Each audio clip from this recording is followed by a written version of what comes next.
Hello, and welcome to integrating AWS Host ID into Vectra Detect.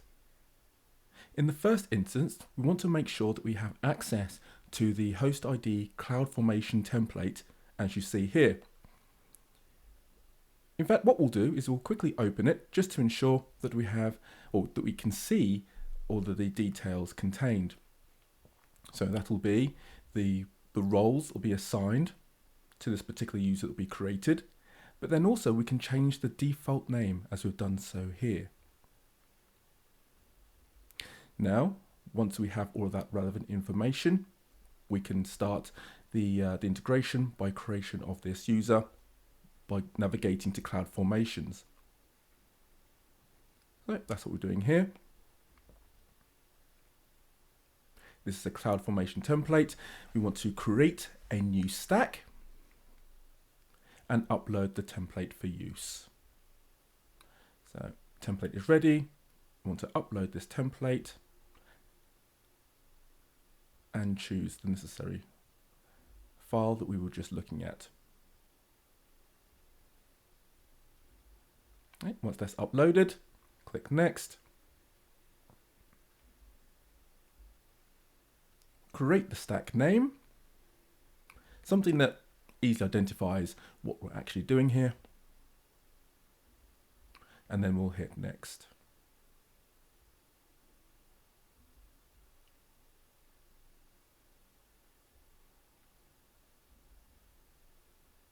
I'm not concerned with any tags at this point, so we'll leave these all either blank or their default values and hit Next. We can review then everything that we've just configured here. Not a great deal because we didn't add any additional information, and then we verify that we actually want to perform this action. So acknowledge and then create stack. Now we'll watch this in real time. It doesn't take very long, typically less than 30 seconds, but the process is in progress, and we can click refresh in order to basically refresh the page and keep up with the progress. As you say, it doesn't usually take very long, so we'll wait for those green ticks to appear. And there we go. The process has been complete, and if required, we can navigate to the top tabs in order to then look at any additional resources or the resources that we created and anything else. So we can see the template is exactly the same as what we uploaded, so nothing in addition was performed.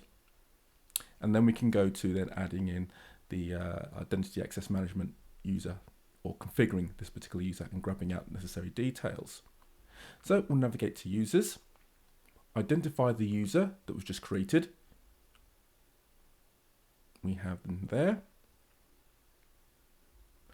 And then hit the security credentials tab. Now what we want to do is create an access key. It's these keys that we'll use to perform the integration with Vectra. Now remember, at this point, this particular window will only be visible once. If we close it, we'll have to recreate the security key again. So either download it or keep this open for the duration of the integration piece until we have a successful completion. So we'll take a copy of the access ID first, and then navigate to the Vectra Detect console. From here, we'll go to Settings and External Connectors.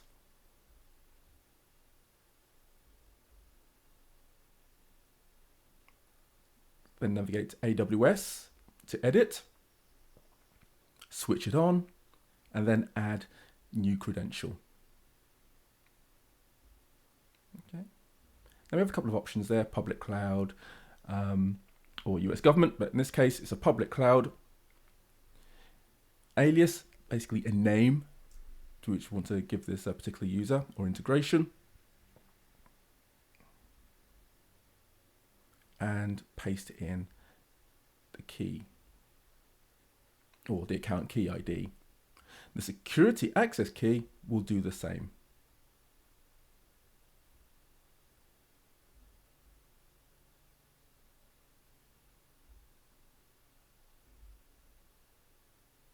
it is part of a multi-account, we can also tick that option.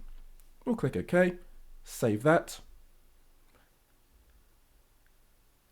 and that's the configuration complete. We may see that the connection has been disabled, but a simple refresh of the page will then update that status. So we do that now, and there we have it. It's been enabled and we have a successful connection. So that is how we integrate AWS Host ID into Vector Connect. Thanks for watching.